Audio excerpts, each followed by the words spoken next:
Jeez, that fitment though. I, I really want to air out on this, but I had to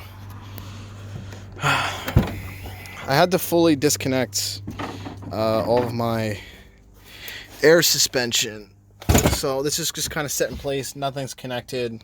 Thankfully, I decided to keep the spare tire just for this exact reason. So that really saved me, but this sucks. Like, I was really holding off on getting new tires for these wheels just because I knew I was planning on changing them. I knew I was planning on getting new wheels anyway, so it made no sense for me to go ahead and put the money on for new rubber. But I think I included it in a video last year when I was putting the car away, and what happened was I noticed there was a nail in the sidewall. You know, if I take out this nail, it's going to start leaking. So I left it, but I'm assuming what happened was the nail when I hit the train track. Okay, so the tire was full. It wasn't flat when I left, so it's not like I drove all the way to work on a flat tire.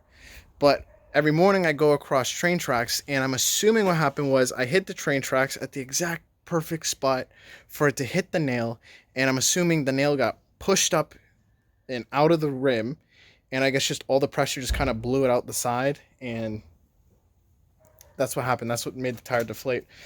But I'll you know, that's the only thing that makes sense to me. And to be honest, this morning I did kind of notice that there was a noise or something when I went over the train tracks. You know, that could just me just throwing something in my head, but I'm like pretty sure it happened from the train tracks, and you know, I could just be making that up, but I'm like 99% sure it happened. But I'll show you the damage it did to the wheel, and the wheel blew up. So if you look, you could tell it was getting close to having to get a new set of wheels. You know, they were starting to be cracking in the tires. So, you know, they were on their way out. It was going to happen. And I'm thinking this is the one where the nail was, because it looks like there was a puncture right here. And I remember right on the edge there was a nail, and it came in. And I think this is what caused it to happen, is it kind of just got pushed up, kind of blew out a hole. You see, I put my finger in there.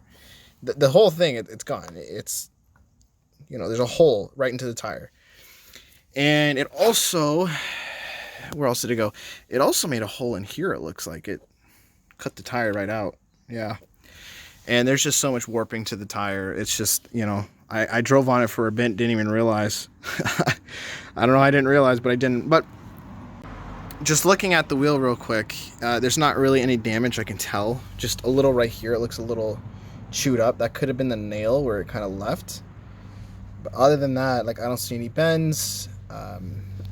Even like the paint on this side, I don't see wear on the rim, which is good. So the rim itself didn't really take any damage. I don't know if that was there before, to be honest. It could have been. I really don't know.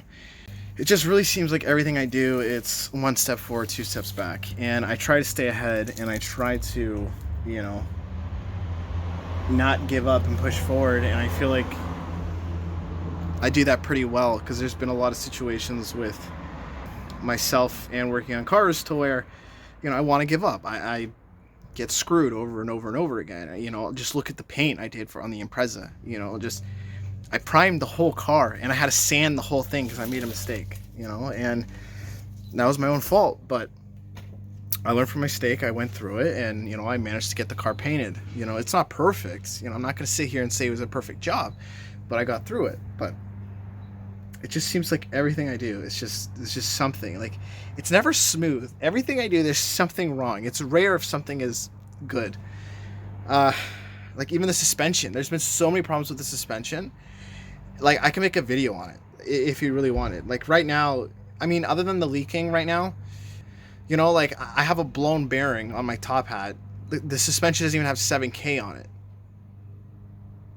Like, that's insane. I decided to get this really expensive suspension, and I skipped coilovers completely. I was like, this is my dream car. I've always wanted a suspension, and you know what? I'm like, let's get the best of the best. And the amount of problems I've had with it, it's insane. It's like, come on, like, you know, it's never easy. I'll just tell you that. It's never easy. At least for me. But this is definitely a setback. I might just get a cheap set of wheels. They're just 245s, 3519.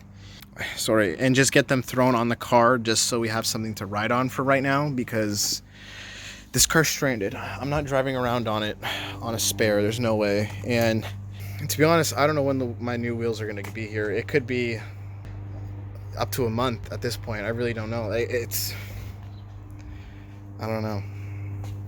We'll see. I'm almost tempted to just even cancel the stupid order just because it's been such a long wait. But patience is key, I guess. We'll see. So that's what happened to the tire. And that one had a nail.